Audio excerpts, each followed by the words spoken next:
What's up, y'all? Welcome back to the Pickleball channel. In today's video, I'm going to be going over gameplay footage from my girlfriend's first ever 3.5 mixed doubles tournament. She played with my buddy Sam, and honestly, they did an amazing job as a first-time partnership. If you're between a 3.0 and 4.0 player, this video is going to be super informative in helping you upgrade your mental and strategic game. A lot of these tips I'm sharing with y'all today is how I became a better player and eventually reached a 5.0 level. And with all that out the way, let's get into the film.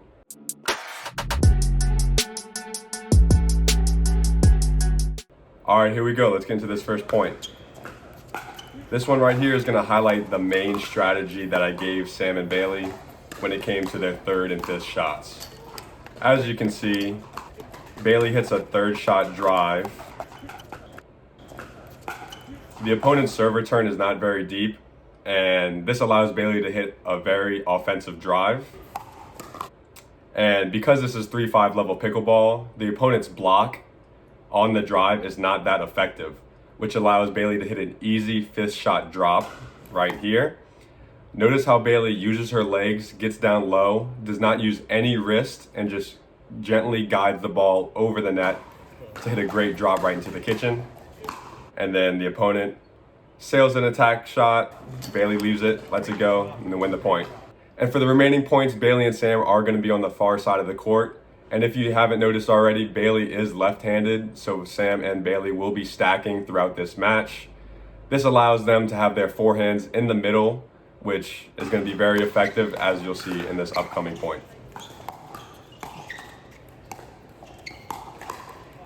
Nice, the biggest thing here is that Bailey doesn't have cement feet. She moves her feet and allows herself to use her forehand instead of just pushing the ball over with a backhand. So let's see that one more time. This ball is coming straight at Bailey's chest, and instead of just going for the backhand, she slides over to open up that forehand and attacks the opponent right in front of her. That's a great shot. And another point of emphasis is that Bailey attacks the person in front of her. That is because it is a shorter distance from Bailey to the guy in front of her, rather than hitting the ball back across the court. This gives them less time to react to her attack. Bang! Can't get that ball back.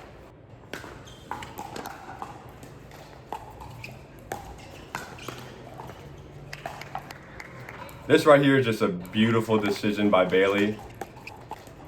Like I said, I told Bailey and Sam to try and drive their third shots and then drop their fifths to get to the kitchen. But right here, the opponent does a good job of hitting a low shot that goes at Bailey's backhand.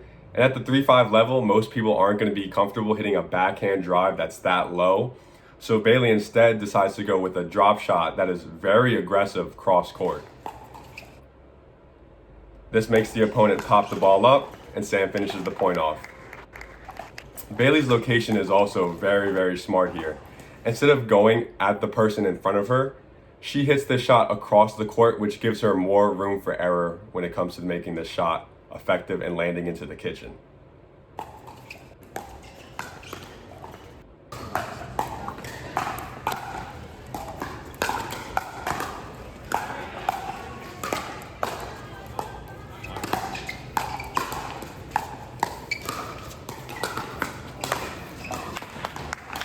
So right here, you see some really good patience and comfortability in the midcourt from Sam and Bailey.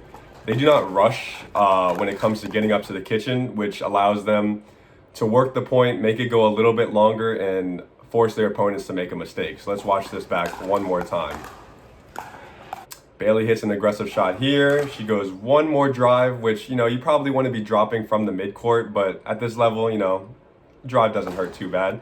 But then once Bailey realizes, wow, that drive didn't work, I'm going to hit a drop. She gets down low, like I said, uses her arm, does not use any wrist. When you use wrist, that shot can go anywhere. She locks her arm and guides the ball over the net.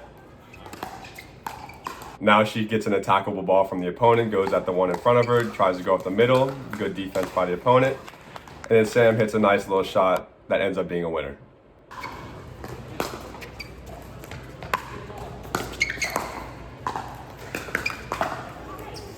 All right, I'm not trying to put Sam on blast here, but this is a great learning point for a lot of players.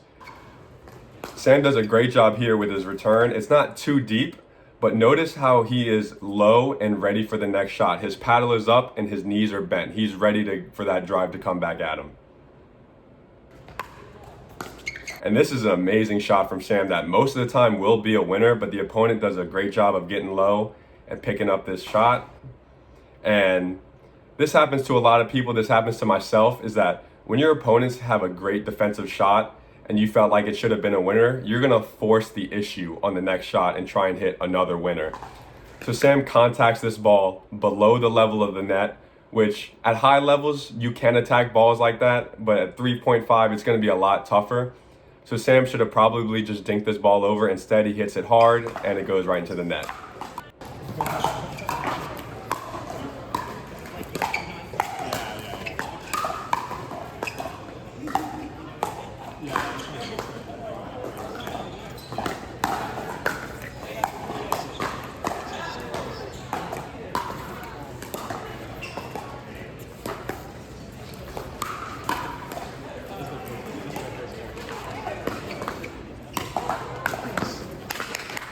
Yeah, this is an awesome point. We got a lot to digest here. First point of emphasis is that Bailey hits her third shot drive. This ball is pretty high, but it's not hit with much pace, so it's probably not going out. Next, she tries to hit a drop. Not the greatest drop, but it's not bad at all. Now they're working in the midcourt. Sam and Bailey, they're trying to hit a good drop so they can get up to the kitchen, and they eventually do that right here. Great job by Sam. He goes with a really nice backhand flick, honestly, and the opponent does a great job defending it. Sam can't get the put away here.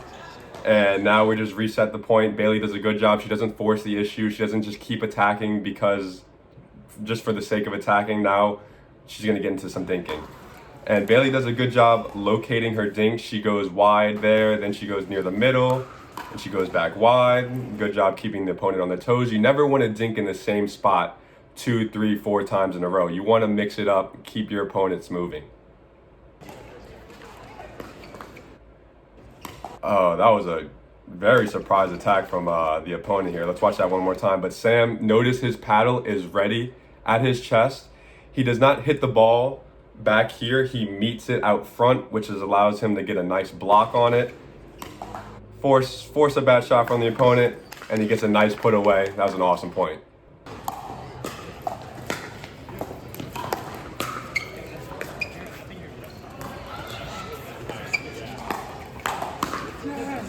Another reason why having forehands in the middle with a lefty and righty is so important right there. To start off, the opponent hits a nice drop shot and Sam concedes the kitchen. She goes for a shot up the middle and Bailey once again slides, uses that forehand, uses that advantage of being a lefty, and slaps the ball right at the opponent in front of her, and he's not able to get it back. And this is the final point. I just want to emphasize that having a lefty and righty stack to where their forehands are in the middle is just so crucial and key to having success, especially in a tournament. In rec play, it's not that big of a deal if you don't want to stack, but in a tournament, you want to take advantage of the forehands in the middle.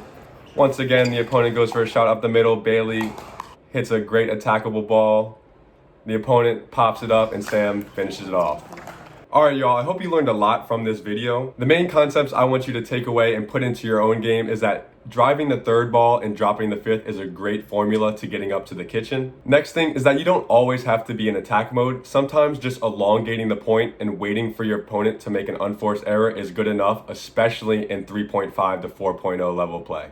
And finally, if you and your partner are a lefty and righty duo, having that forehand in the middle is so key, so learning how to stack is very important. I'm not going to break down how to stack in this video, but there are tons of videos online on YouTube on how to do it, so make sure you go check those out before your next tournament. Let me know if you want me to continue this series of reviewing 3.0 to 4.0 level gameplay. I'm sure it's very helpful for a lot of y'all. Of course, I'm still going to break down my own film for the more advanced players so we can get to the more intricate, detailed parts of the game.